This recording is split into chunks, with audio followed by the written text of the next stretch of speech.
Hello, nursing officer. Welcome to another video. Today we will discuss regarding the nursing role during police catheter care. police catheter care करने के दौरान nursing responsibility क्या होता है and कौन सा direction को हमें ज़्यादा ध्यान देना है, उसी के रिगार्डिंग हम ये टॉपिक में डिस्कशन करने वाले हैं. So let's start. Nursing role क्या होगा तो देखेंगे. ठीक है, ये जो नर्सिंग पर्सनल होते हैं उनका एक इम्पोर्टेंट रोल प्ले करते हैं जब पॉलिश कैथेटर दिया जाता है या फिर रिमूव किया जाता है या फिर केयर किया जाता है. ठीक है, एंड उनका कौन सा रेस्पॉन्सिबिलिटी होता है वो सब ध्यान में समझेंगे. ठीक है, ड्यूरिंग इंसर्शन एंड मेंटेनेंस हमें ये जो स्टेराइल टेक्निक है, पहला चीज़ उसे ध्यान देना है. Nurses must adhere to strict sterile technique during catheter insertion to minimize the risk of infection. ये हमें एक्चुअली हम कोई भी नर्सेस रेस्पॉन्सिबिलिटी के दौरान अगर कोई भी पर्सन अगर इसमें अनस्टेराइल टेक्निक यूज होता है तो रिस्क ऑफ इन्फेक्शन ज़्यादा बढ़ जाता है. ठीक है, रिस्क ऑफ इन्फेक्शन को मिनिमाइज करने के लिए you should always follow your sterile technique. अगर एक ही person is unable to follow the sterile technique then you should ask for another assistant.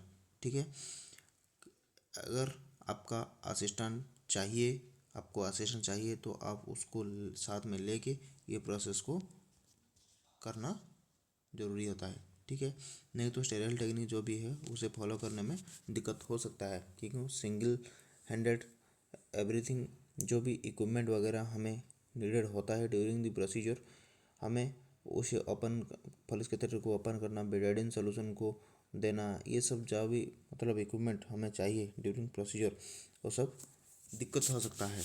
ठीक है, सिंगल हैंडेड हैंडल करने के लिए इसीलिए स्टेराइल टेक्निक ज़्यादा ध्यान देना है कि जैसे कि हमें स्टेराइल टेक्निक को पूरा कम्प्लीटली मैनेज कर सके.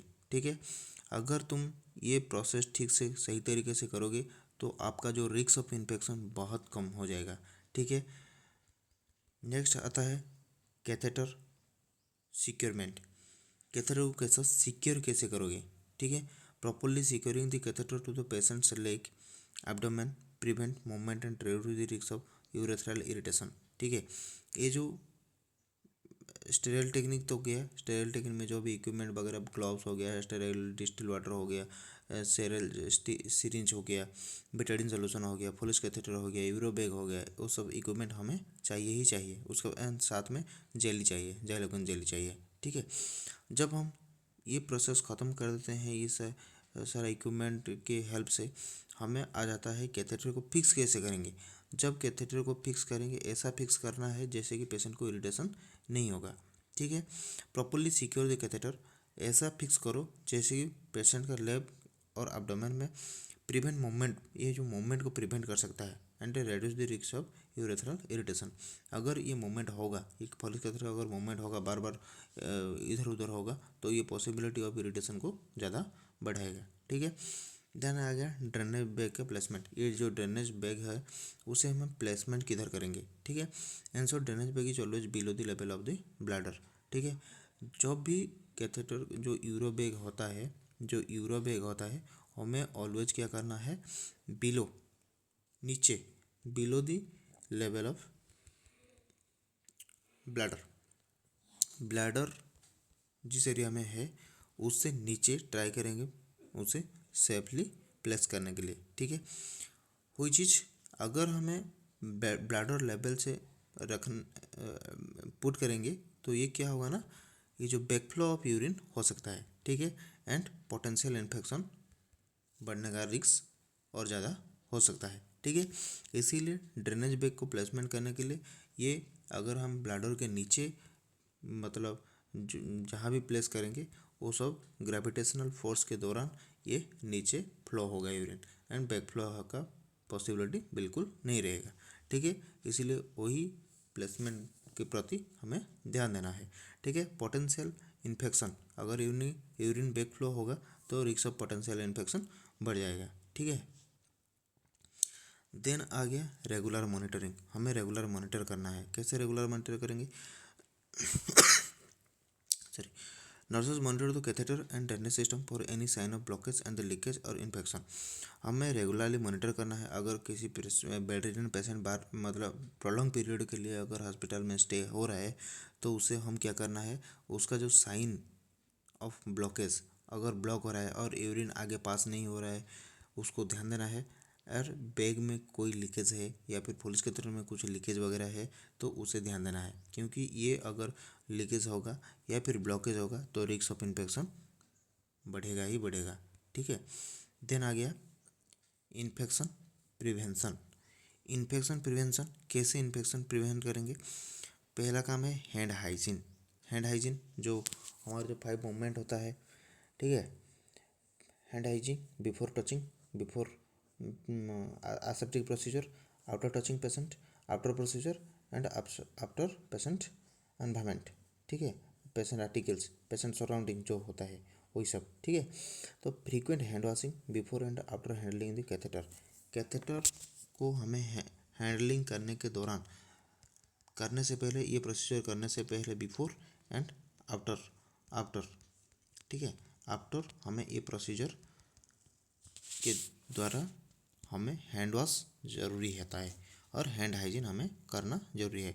Drainage bag is essential to prevent the spread of germ. ये जो ड्रेनेज बैग, ये सारा एक्चुअली एक डिजीज कंडीशन पर्सन में जो बॉडी फ्लूइड होता है वो सब पैथोजन कंटेंट ज़्यादा रहता है। ठीक है, इसलिए हमें हैंड हाइजीन बहुत ज़रूरी एंड केयरफुली हैंडल करना चाहिए। ठीक है। देन आ गया पेरिनियल केयर। पुलिस के कैथेटर जब हम इंसर्ट करते हैं उसके बाद पेरिनियल केयर बहुत ज़रूरी होता है। अगर हम पेरिनियल केयर नहीं करेंगे तो रिस्क ऑफ इन्फेक्शन भी बढ़ेगा। ठीक है, अभी पेरिनियल केयर कैसे देंगे? हमें रेगुलर क्लीन करेंगे पेरिनियल एरिया को around the catheter, and catheter जहाँ प्लेस हुआ है around the catheter with perineal region को हमें रेगुलरली क्लीन करना है। एंड इंसर्शन साइट है ना, ये जो मतलब इंसर्शन साइड मतलब जो भी कैथेटर जहाँ इंसर्शन हुआ है ये क्या करेगा, ये इन्फेक्शन को रिड्यूस करने के लिए मदद करेगा। ठीक है। देन आ गया कैथेटर केयर। कैथेटर केयर कैसे करोगे? Providing cleaning of the catheter insertion site and antiseptic solution can help the prevent of infection. जो इंसर्शन साइट है, फॉलिस कैथेटर का जो इंसर्शन साइट है उससे around the catheter and perineal area तो clean करना ही करना है। उसके बाद हमें एंटीसेप्टिक सॉल्यूशन लेके उसे और अच्छे तरीके से क्लीन करना है, जो कि हमें रिस्क ऑफ इन्फेक्शन को डिक्रीज करेगा। ठीक है। पेशेंट को एजुकेशन देना है। क्या एजुकेशन देंगे हमें? Hygiene practice. क्या hygiene practice? Nurse educate the patient their care giver about the proper hygiene practice to prevent the infection. Hygiene practice अगर साफ सफाई में मेंटेन होगा, अपर क्लीननेस मेंटेन होगा, अच्छे कपड़े पहनोगे और गंदगी वाला चीज़ जो भी है, बेड को साफ रखना है। बेड मतलब कुछ खाना वगैरह उधर उधर जैसे हो जाता है, पेशेंट जब थोड़ा इनएजुकेटेड होता है तो उसका जो पेशेंट सराउंडिंग होता है वो अच्छे तरीके से केयर नहीं ले पाते। ठीक है, तो वही सब हमें ध्यान देना है। ठीक है, पेशेंट को एजुकेट करना है, पेशेंट को रियलिटी को समझाना है, थोड़ा बहुत ज्ञान देना है कि ये सब करोगे तो ये सब पॉजिटिव हो सकता है, अगर ये सब करोगे तो ये सब नेगेटिव हो सकता है। उसके बारे में हमें हाइजीन प्रैक्टिस करने के लिए उनको देना है नॉलेज। ठीक है।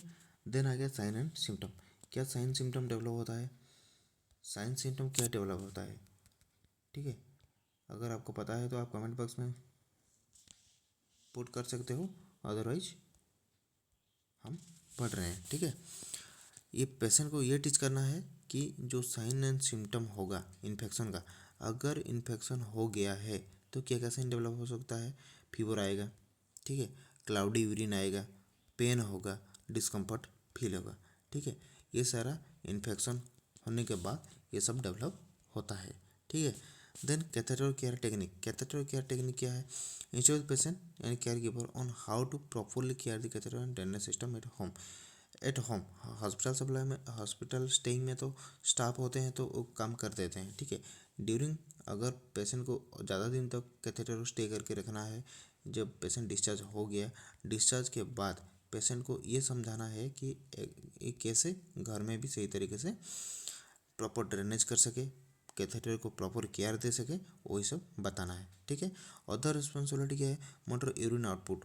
यूरिन आउटपुट, हम अगर फ्लूइड, पेशेंट अगर फ्लूइड में है तो यूरिन आउटपुट, इनपुट हम कितना फ्लूइड दे रहे हैं एंड आउटपुट में कितना यूरिन आउटपुट निकल रहा है, वही सब हमें मॉनिटर करना है। ठीक है। ये करने से क्या होता है, हमें जो किडनी का फंक्शन होता है एंड द फ्लूइड का बैलेंस जो होता है, हमें ये पता चलता है। ठीक है, कि यूरिनेशन ठीक हो रहा है कि नहीं, किडनी ठीक से वर्क कर रहा है कि नहीं, वही सब हमें मिलता है। ठीक है। देन आ गया कलेक्शन एंड यूरिन सैंपल। ये यूरिन सैंपल लेबोरेटरी टेस्ट के लिए अगर भेजना है तो हमें कैसे भेजना है, अगर फॉलिक कैथेटर लगा है पहले से, हमें बैग से सैंपल नहीं लेना है। बैग जो फॉलिक कैथेटर में जो कनेक्टेड होता है, वही कनेक्टर से हमें यूरिन सैंपल कलेक्ट करके लेबोरेटरी में भेजना है। ठीक है। रिमूविंग कैथेटर, कैथेटर रिमूव कैसे करेंगे, when the catheter is no longer needed, जबकि कैथेटर का और आवश्यकता नहीं है, उसी के दौरान nurses follow the proper procedure for the removal to minimize discomfort and prevent the complication. ये कॉम्प्लिकेशन प्रिवेंट करने के लिए, रिस्क ऑफ इन्फेक्शन को प्रिवेंट करने के लिए और डिस्कम्फर्ट को प्रिवेंट करने के लिए, मिनिमाइज करने के लिए हमें प्रॉपर तरीके से रिमूव करना है। ठीक है। बाय, जैसे कि हमें रिमूव करने के लिए हमें 10 ml का सिरिंज चाहिए, जो कि हमें तो पहले हैंड वॉश करना है, देन ग्लव्स वेयर करना है, देन हमें सिरिंज चाहिए। सिरिंज 10 ml सिरिंज में हमें क्या करना है, जो भी डिस्टिल वाटर हमें पुश किए थे, वो सब डिस्टिल वाटर को कंप्लीट रिमूव करना है। ठीक है। कंप्लीट रिमूव करने के बाद हमें फॉलिक कैथेटर को स्लोली धीरे धीरे हमें रिमूव कर सकते हैं। By providing the comprehensive folic catheter care, nurses help ensure the patient and patient, ये करने के दौरान पेशेंट का सेफ्टी पे ध्यान देना है, कंफर्टेबिलिटी का ध्यान देना है एंड ऑप्टिमल हेल्थ आउटकम कैसे निकलेगा, वही सब ध्यान देना है। ठीक है। तो ये था फॉलिक कैथेटर केयर के बारे में। अगर आपको ऐसा टॉपिक में कुछ भी नॉलेज चाहिए तो आप ज़रूर कमेंट बॉक्स में कमेंट करो एंड ये चैनल को ज़्यादा से ज़्यादा सब्सक्राइब करो। ये सारे नर्सिंग स्टूडेंट के लिए ये चैनल है एंड आपके लिए ये छोटा छोटा टॉपिक लेके आएंगे और आपको ये सब नॉलेज के बारे में हम बताएंगे। ठीक है। धन्यवाद।